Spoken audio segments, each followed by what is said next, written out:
تاہم وہ بار بار مڑ کر حویلی پر ایک نظر ضرور ڈال لیتا۔ بشیرے کو لڑکے کی خستہ حالی پر رحم آ کے اس کے قدم خود بخود لڑکی کے تعاقب میں اٹھنے لگے۔ اس کا جی چاہا کہ وہ لڑکے کو آواز دے کر روک لے، مگر اس کے ہونٹ سل گئے اور اس کے حلق سے آواز نہ نکل سکی، کیونکہ کوئی نادیدہ قوت اسے بار بار روک رہی تھی۔ خبردار، اسے روکنے کی کوشش مت کرنا، یہ کوئی عام لڑکا نہیں بلکہ لڑکی کی شکل میں موت ہے۔ یہ آواز بشیرے کو اپنی روح کی اتھاہ گہرائیوں سے اٹھتی محسوس ہوئی تھی۔ بشیرے کی ذہنی کیفیت بھی اس وقت عجیب تھی، اس پر خوف طاری تھا اور ندامت و خجالت بھی۔ ندامت اس لیے کہ اسے اپنا خوف بے معنی معلوم ہوتا تھا۔ آخر اس سے رہا نہ گیا اور وہ تیز قدموں سے لڑکے کے پیچھے روانہ ہو گیا۔ وہ لڑکے کو پکارنا ہی چاہتا تھا کہ اچانک اس کی نگاہیں کچی سڑک پر پڑی جو پھوار کی وجہ سے مرطوب ہو رہی تھی، مگر سڑک کا یہ حصہ انتہائی ٹھوس اور ہموار تھا، یا گرد و غبار کا نشان تک نہ تھا۔ اسے لڑکے کے ننگے پاؤں کے نشانات نظر آ رہے تھے، مگر وہ نشانات کچھ ایسی غیر معمولی نوعیت کے تھے کہ فرط دہشت سے بشیرے کے رونگٹے کھڑے ہو گئے۔ لڑکے کے پاؤں 3-3 انچ تک زمین میں دھنس رہے تھے، جیسے وہ انتہائی نرم اور دلدل نما زمین پر چل رہا ہو۔ بشیرے کے خوف کا باعث حقیقت میں یہ بات تھی کہ لڑکا اس کے مقابلے میں بہت ہلکا پھلکا تھا، مگر اس کے اپنے پاؤں زمین پر بالکل مدھم اور غیر واضح سا نشان چھوڑتے تھے۔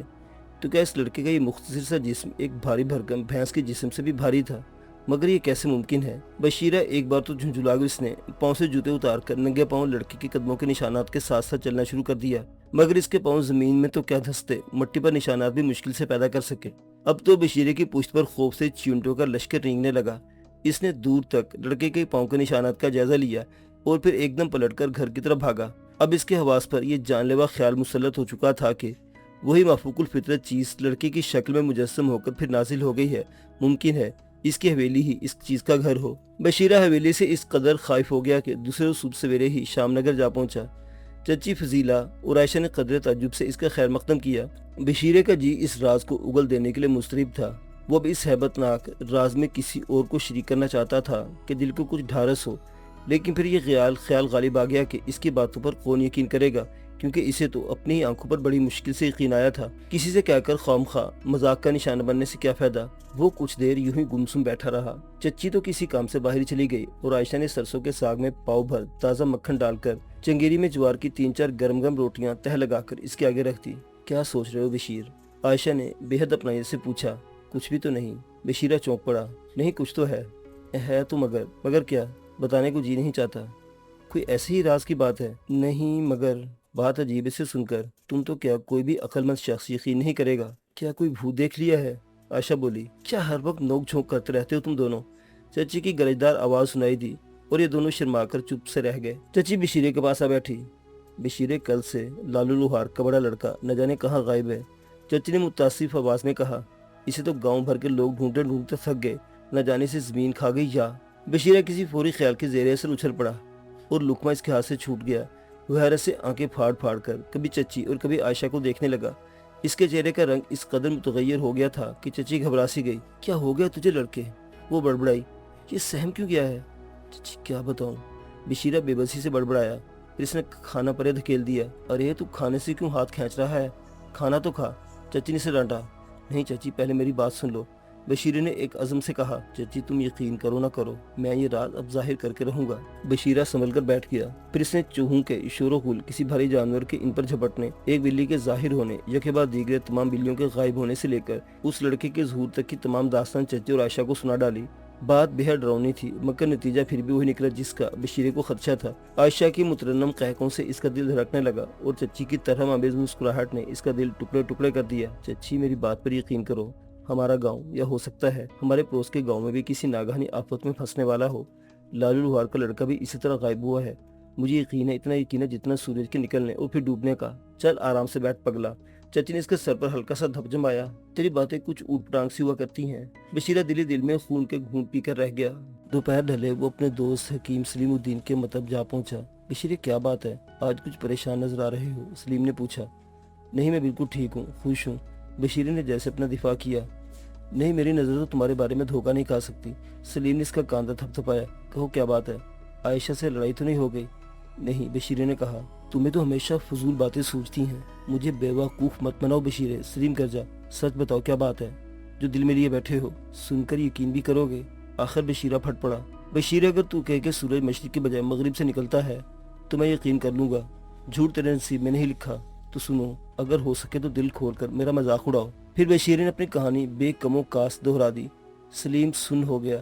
وہ گہری متجسس نگاہوں سے بشیر کو یوں دیکھنے لگا جیسے جاننا چاہتا ہو کہ کہیں اس کے دوست کا دماغ تو نہیں چل گیا، مگر اس کی باریک بین اور ماہر آنکھیں بتاتی تھی کہ بشیرے کا دماغ 100% صحت مند ہے۔ ہنسو، خوب ہنسو، بشیرہ سنجیدگی سے بڑبڑایا۔ ان واقعات پر تو میں نے بھی بڑی مشکل سے یقین کیا تھا۔ تم پاگل نہیں ہو بشیر، سلیم گہری سانس لے کر بولا۔ اگر تم نے جو کچھ سنایا ہے وہ بھی کرینِ عقل نہیں۔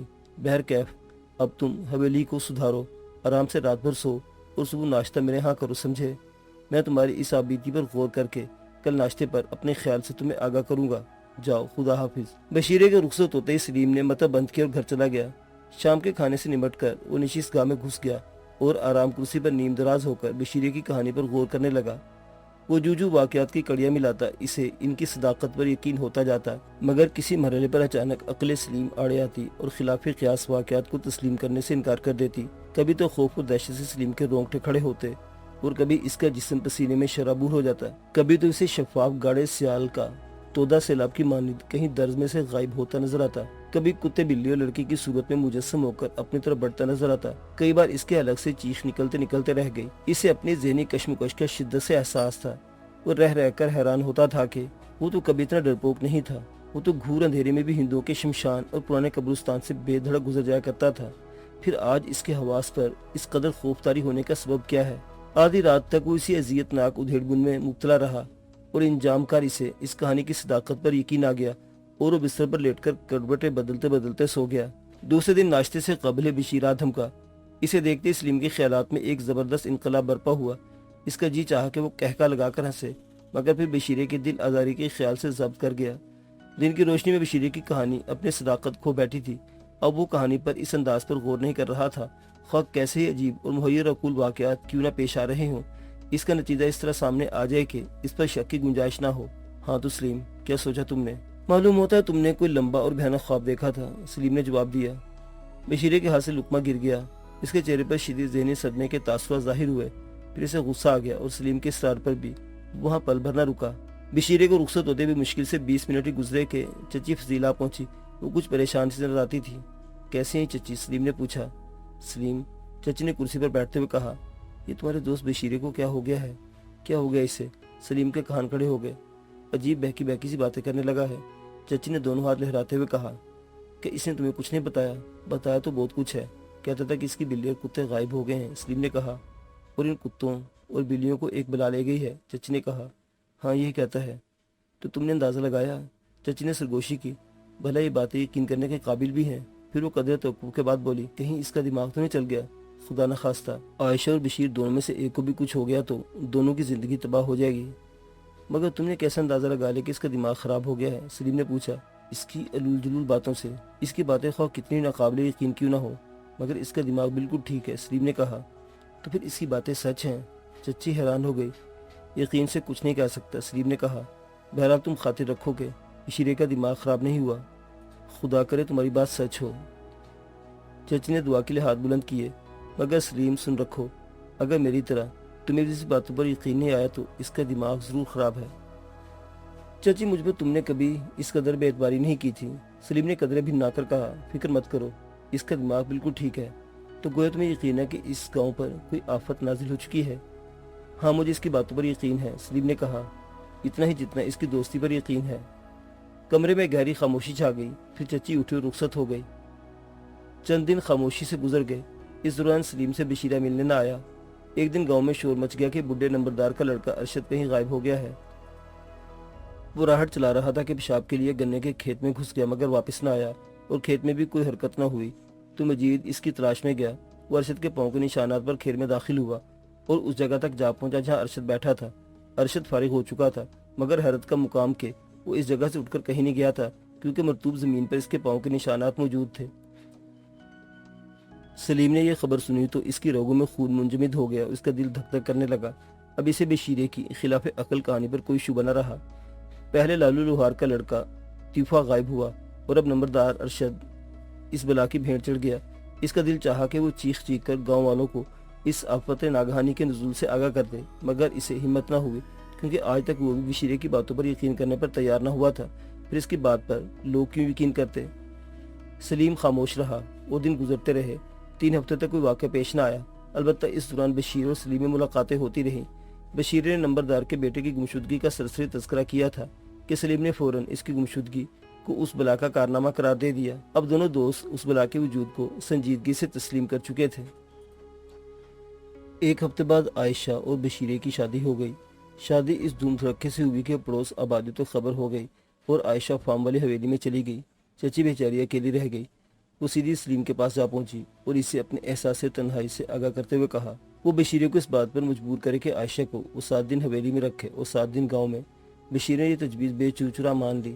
عائشہ 1 ہفتہ اپنی ماں کے پاس گزار کر حویلی میں چلی گئی تھی اور ایک روز سلیم کے جی میں نہ جانے کے آئی کہ وہ بھی گھوڑے پر سوار ہوا اور بشیرے کی حویلی جا پہنچا۔ بشیرہ ایک کھیت کے پاس کھڑا فصل کو دیکھ رہا تھا۔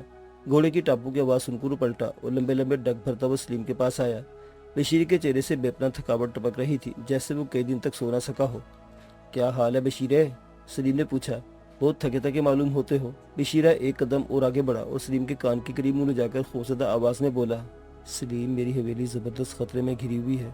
میں بہت کچھ محسوس کر رہا ہوں۔ ہفتے بھر سے عجیب عجیب چیزیں دیکھ رہا ہوں، مگر میں نے عائشہ کو کچھ نہیں بتایا اب تک۔ میں اسے بتا بھی تو نہیں سکتا۔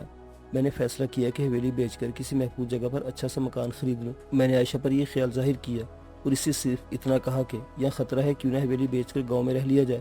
میری بات سن کر وہ ہنسنے لگی۔ اسے ہنسنا ہی چاہیے، کیونکہ اس نے وہ چیزیں نہیں دیکھیں جو میں دیکھ چکا ہوں۔ مگر تم نے کیا دیکھا ہے؟ سلیم نے حیرت سے پوچھا۔ تم بھی دیکھنا چاہتے ہو؟ ہاں، کیوں نہیں؟ تو پھر ابھی واپس چلے جاؤ اور رات میں یہاں آؤ جب عائشہ سو چکی ہو۔ بشیرے نے سرگوشی کی۔ بہت خوب، میں رات کو آؤں گا، سلیم نے جواب دیا۔ جا کہاں رہے ہو؟ عائشہ سے تو مل لو، بشیرے نے کہا تو وہ حویلی کی طرف چل پڑے۔ عائشہ سے باورچی خانے میں ملاقات ہوئی۔ پوری شباب عائشہ پھول کی طرح شگفتہ ہو چکی تھی۔ اس نے مسکراتے ہوئے سلیم کا خیر مقدم کیا اور سلیم اس کے حسن و شباب کے سیر میں ڈوبا بہت دیر تک ان سے باتیں کرتا رہا۔ شام کے وہ شمال کی جانب سے زبردست آندھی اٹھی۔ آندھی کہتی قیامت تھی۔ بڑے بڑے تناور درخت جڑوں سے اکھڑ گئے۔ نصف شب تک آندھی کا زور نہ ٹوٹا۔ اس عالم میں سلیم وعدہ کے مطابق بشیرے کے پاس کیسے جا سکتا تھا؟ چنانچہ وہ سو گیا۔ صبح اٹھا تو فضا پرسکون تھی۔ آندھی گزر چکی تھی، مگر اس کی برپا کردہ تباہی کے آثار ہر طرف پھیلے ہوئے تھے۔ سلیم ناشتہ کر کے مطب جا پہنچا۔ ابھی وہ چند ایک زخمیوں کی مرہم پٹی سے فارغ ہوا تھا کہ چچی فضیلہ ہانپتی اس کے پاس آئی۔ خیر تو ہے؟ بہت گھبرائی ہوئی چچی، سلیم نے تشویش زدہ لہجے میں پوچھا۔ آج رات گاؤں سے 2 جوان لڑکیاں اور 3 لڑکے غائب ہو گئے، چچی نے کانپتی آواز میں اس پر انکشاف کیا۔ یہ سب رات کو گھروں میں سو رہے تھے۔ یہ کیا ہو رہا ہے سلیم؟ کیا بشیرہ سچ کہہ رہا تھا؟ ہاں چچی، سلیم صرف اتنا ہی کہہ سکا اور آنکھیں موند کر کرسی پر نیندراز ہو گیا۔ کچھ دیر اسی عالم میں پڑا رہا، پھر وہ اٹھ اور سیدھا نمبردار کی بیٹھک جا پہنچا۔ نمبردار وہاں اکیلا نہیں تھا، بلکہ 30-40 آدمیوں نے اسے گھیرے میں لے رکھا تھا۔ سب کے چہروں پر ہوائیں اڑ رہی تھی۔ السلام علیکم، سلیم نے آواز بلند میں کہا اور سب چونک کر اس کی طرف متوجہ ہو گئے۔ وعلیکم السلام سلیم الدین۔ اچھا، وہ تم خود ہی آ گئے، نمبردار نے کہا۔ بتاؤ یہ کیا ہو رہا ہے؟ سلیم نے کوئی جواب نہ دیا اور سر جھکا کر گہری سوچ میں ڈوب گیا۔ وہ شش و پنج میں پڑ گیا تھا کہ آیا انہیں اس ناقابل یقین حقیقت سے آگاہ کر دے یا نہیں۔ میری بات کا تم نے کوئی جواب نہیں دیا سلیم الدین۔ نمبردار کی آواز میں اشتیاق اور امید کی جھلک اٹھی۔ کیا بتاؤں نمبردار جی؟ پھر آخر سلیم نے سر اٹھایا۔ میری سمجھ میں نہیں آتا کہ ابھی وہ اپنا جملہ پورا نہ کر پایا تھا کہ مہردین بیٹھک میں داخل ہوا۔ وہ بہت پریشان تھا، اس کا سانس دھوکے کی طرح چل رہا تھا۔ سلیم الدین، آپ کا لڑکا بھی غائب ہو گیا، مہردین چلایا۔ بھنگیوں کے محلے میں 3 لڑکے بھی لاپتہ ہیں۔ اوہ میرے خدا! سلیم تڑپ کر اٹھا اور گھر کی طرف بھاگنا ہی چاہتا تھا کہ نمبردار نے اس کا بازو تھام لیا۔ سلیم، یوں گھبرانے اور حواس کھو دینے سے معاملہ نہیں سلجھے گا۔ تم ہمارے گاؤں میں سب سے زیادہ پڑھے لکھے آدمی ہو، ذرا سکون سے بیٹھو اور اس مصیبت سے چھٹکارے کی کوئی تدبیر سوچتے ہیں۔ آخر یہ لڑکے لڑکیاں کہاں غائب ہو رہے ہیں؟ تم لوگ میری بات پر یقین نہیں کرو گے، سلیم نے کھڑے کھڑے سب لوگوں کا طائرانہ نظروں سے جائزہ لیتے ہوئے کہا۔ کیا؟ نمبردار ایک جھٹکے سے کھڑا ہو گیا۔ تو اب تک خاموش کیوں بیٹھے تھے؟ بیٹھک میں شور مچ گیا، لوگ سخت مضطرب ہو گئے تھے۔ اگر تم لوگوں نے میری بات پر یقین نہ کیا تو تباہی سے بچ نہ سکو گے، اس لیے میری بات دھیان سے سنو اور پھر صلاح مشورے سے اس بلا کے سد باب کی تدابیر کرو۔ پھر سلیم نے جو کہانی سنائی، اسے سن کر چند لوگ استفہامیہ انداز میں مسکرانے لگے، کچھ خوفزدہ ہو گئے اور کچھ حیرت سے گنگ ہو گئے۔ بہت عجیب سی بات سنائی ہے تم نے، نمبردار نے سر جھٹکتے ہوئے کہا۔ خیر تمہیں بتاؤ، اس مصیبت سے چھٹکارا کیسے حاصل کیا جائے؟ سر دست صرف یہ کام کیا جائے کہ رات کو ہر گھر میں ایک فرد پہرا دے۔ سب کا سو جانا خطرے سے خالی نہیں۔ یہ بلا عموماً رات کو حملہ کرتی ہے۔ اگر کسی کو خوابگاہ میں پانی کا بے رنگ اور گاڑا سیال داخل ہوتا نظر آئے تو شور مچا دے۔ رات دن کا سوال تو روشنی میں چیز ہر ایک کو صاف نظر آئے گی، بشرط یہ کہ سب لوگ آنکھیں کھلی رکھیں۔ اس کے باوجود کسی کی جان گئی تو؟ ایک نوجوان نے سوال کیا۔ تمہارا سوال معقول ہے، نمبردار نے اس کی تائید کی۔ پھر وہ سلیم سے مخاطب ہوا۔